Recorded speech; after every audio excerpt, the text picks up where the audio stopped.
Hello mga manay! Kamusta kayo dyan? Sana ay nasa mabuti kayong kalagayan. So ngayong araw mga manay ay pala si Mr. dito. Kinuha niya yung, kung nakikita nyo sa aking mga video ay may puti dito mga manay. So ngayon ay wala na siya. So natanggal na siya mga manay kasi grinder ni Mr. Tapos nasira yung grinder. So ito lang yung natanggal niya. Yung iba dyan. At dito mga manay ay hindi niya natanggal. So ayan na. So super alikabok dito kanina mga manay. Tapos nilinis na namin. Hindi na ako nagpakita sa inyo kasi sa sobrang busy hindi na ako nakapag-isip na mag-vlog. So ayan, super abog. So ito mga manay ay kukunin ko tong hapin niya. Ito kasi alikabok siya mga manay. So lalabhan natin to. Ayan di ba may alikabok pa. Hindi pa to siya final na pero natanggalan namin to na ambok pero meron pa ding natira na alikabok dito sa misa. Ayan. So, nagbalis na pala ako dito. Buti na lang hindi umabot sa kwarto namin. So, i-close natin kasi baka papasok yung alikabok. So, kukunin ko itong mga manay hapin niya. Ayan. Hapin ng sala seat natin. Ayan pa. Pailaw tayo. Ayan. So mag-close tayo mga manay kasi okay naman dito kasi hindi na siya abog ba. Close natin kasi mayroong mga lamok.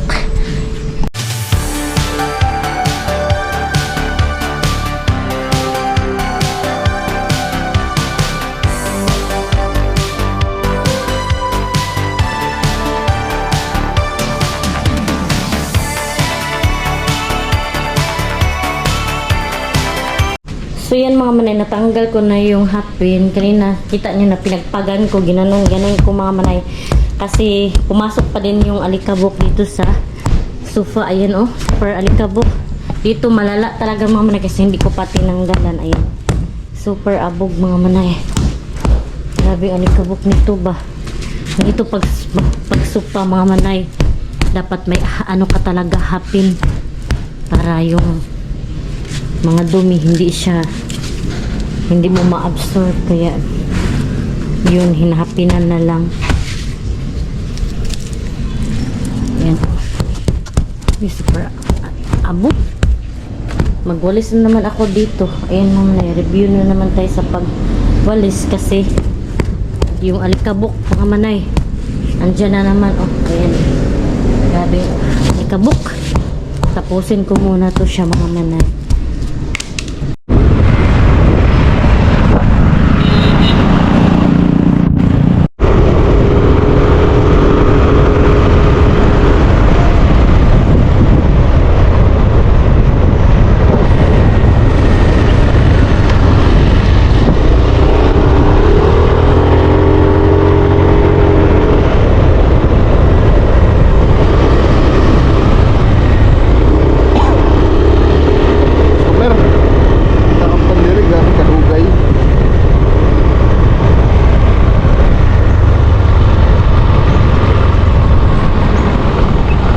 Hanti dire kaluhan mo no. Ha? Aerox kana. Parehan mi tuan. Aray, hala, guba ng agoy. Lagutong. So, hello mga manay! Andito kami ngayon sa City Hardware kasi bibili kami ng pintura ng aming bahay doon lang sa harap, doon sa TV. Mga manay kasi yun lang ang kaya ng budget natin ngayon. So, ayan si Mr. Nagpasama ako sa kanya. Yan, lakad muna tayo patungo doon sa City Hardware. Ayan.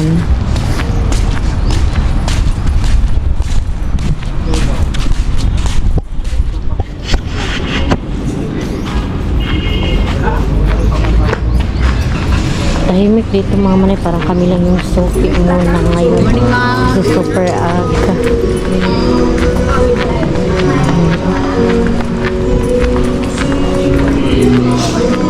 Lapit ka.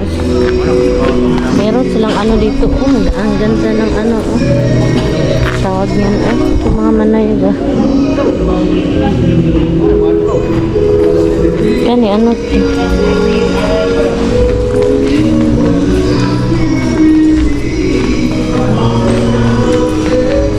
So dito tayo sa mga manay, sa pintura.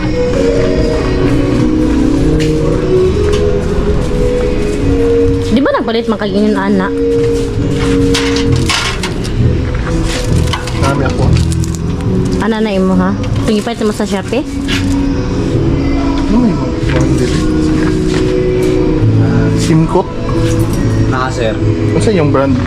Bacon, May build right? Na, ano yung sa Bacon, Mundo nga Davis, tapos Island. mundo ko. Haman ka. Kapilang ko. Narang presyo caps. Na. Dito yung mga pintura, mga manay.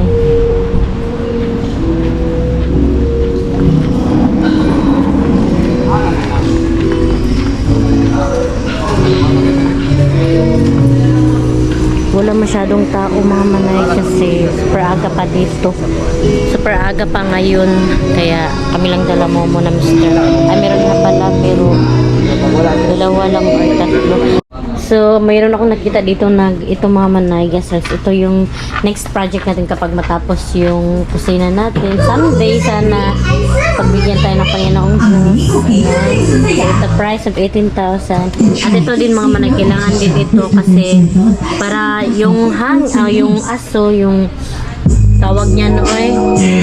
Basta yung aso ng paglutuan natin ay pupunta dito, hindi siya sa bahay. So may music mga manay, so makapiright tayo. I-stop ko muna tong video. So ayan, magbabayad na kami. Kami lang yung dito mga manay, oh. Walang talaga bili, kami lang. Super tahimik dito. Bayad. Dare.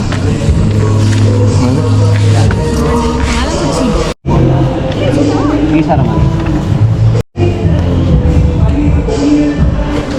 So ayan, dinayungan na yung simento mga manay. Hindi pala yung pang siya bar, tawag niyan sa basta yung para siyang pangpinta no, para siyang simento, nakakapit talaga siya sa sa bahay as pintal ba. Unsay tawagan ni anak Cabs?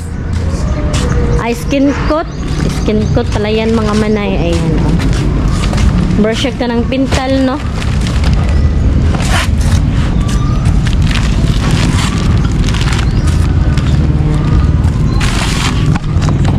So, dito na kami sa bahay mga manay. So, si Saldi ay kinuha na yung mga bata. Tapos, meron siyang mga papers work na gagawin. So, baka matagalan pa na naman yung paglagay niya ng pinta. Pero mga manay, may idea ako kung anong gagawin sa TV namin. So, may mga sample kasi sa internet at sa Facebook, sa social media na mga style. So, gagayahin namin yung style ng pero kami lang mga manay, mag-DIY lang kami ni Mr. kasi mahal kung magpagawa tayo ng iba. So, yan mga manay, maglinis mo tayo dito mga manay yan. So, dito si Mr. natutulog kasi nga kinuha namin tong punda ng natin. Sa lasit kinuha ko, tapos si Mr. Jan kasi siya matutulog kasi mga manay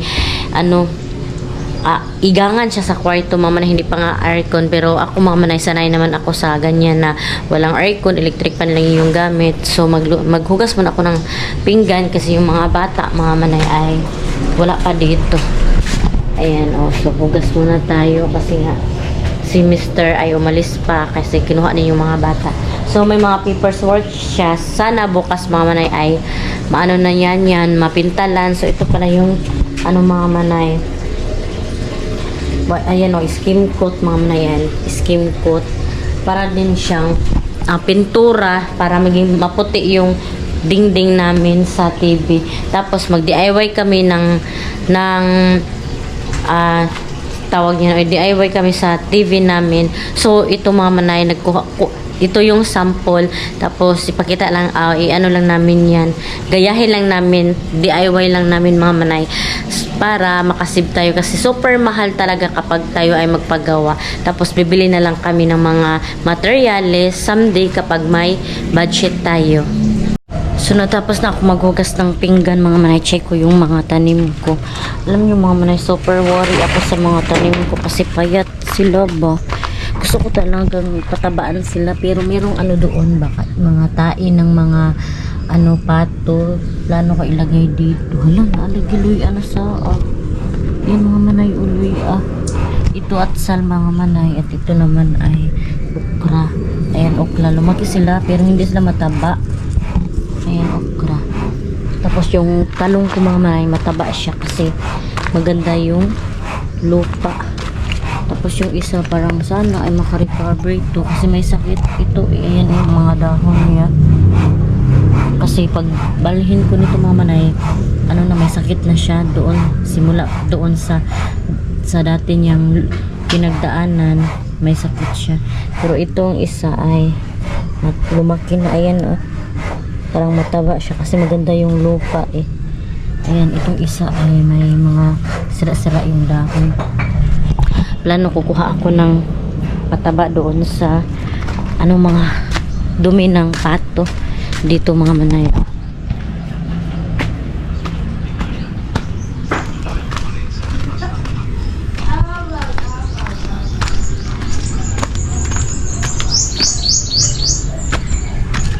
Ayan, kaso iwan ko ba kung pwede ba yan sila kunin kasi super dumi talaga kasi mabaho ayan meron mga dumi doon sa pato bibili na lang siguro ako ng pataba mga manay, pero baka ma-worry ako mga manay, baka mapatay ba, baka hindi sakto yung paglagay ko ng pataba kasi masobraan.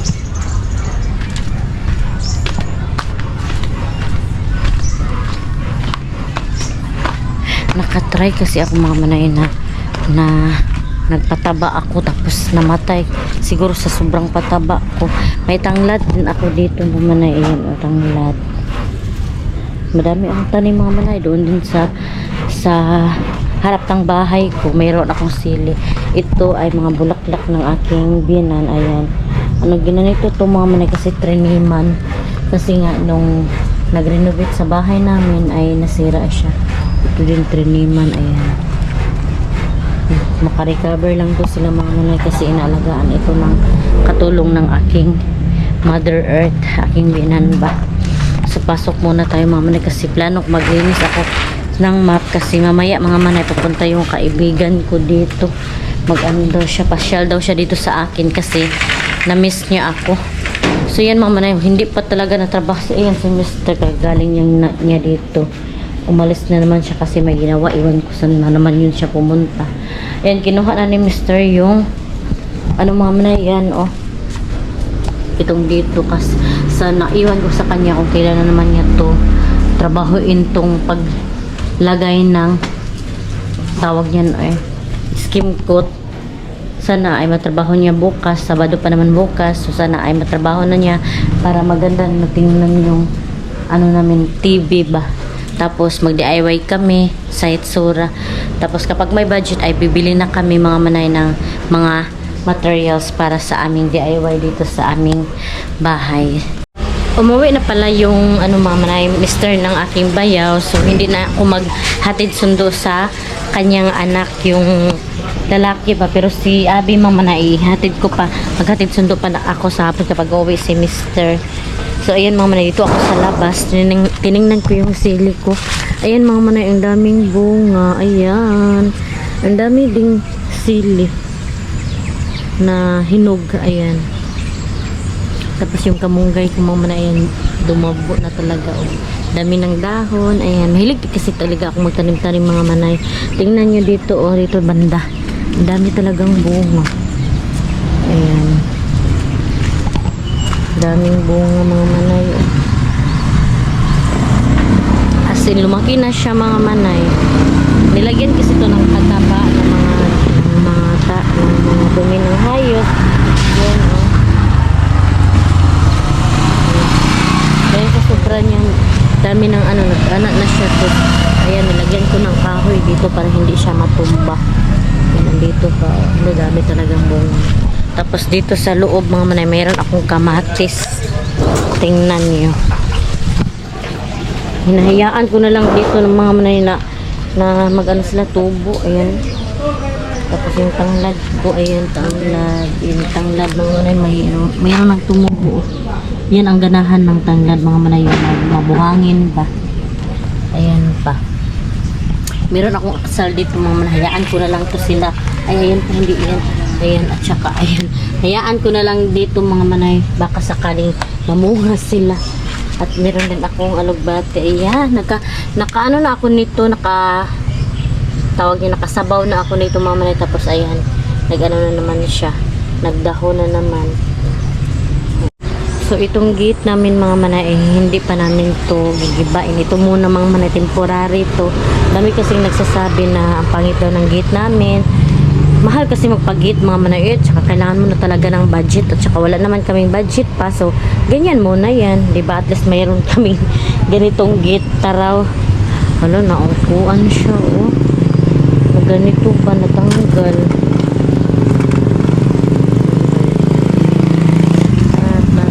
Talaga yung ano. Yun noon, sira siya. Oh. Nabigatan siguro sa kuan ganyan. Dapat, ayan oh. Natumba. Yan, ang aming gate. Ito yung dating dingding namin mga manay. Hindi na lang muna namin tanggalin kasi wala kaming gate. Tapos malapit lang sa ano namin ba, bintana. So, dyan lang muna yung dating dingding namin, diba? So, ito yung ano namin, bahay. So, dahan-dahan lang, oy, ginuuko tayo budget. Ganyan talaga mga manay, hintayin na lang natin na magka-budget tayo para matapos na talaga tong bahay namin, diba?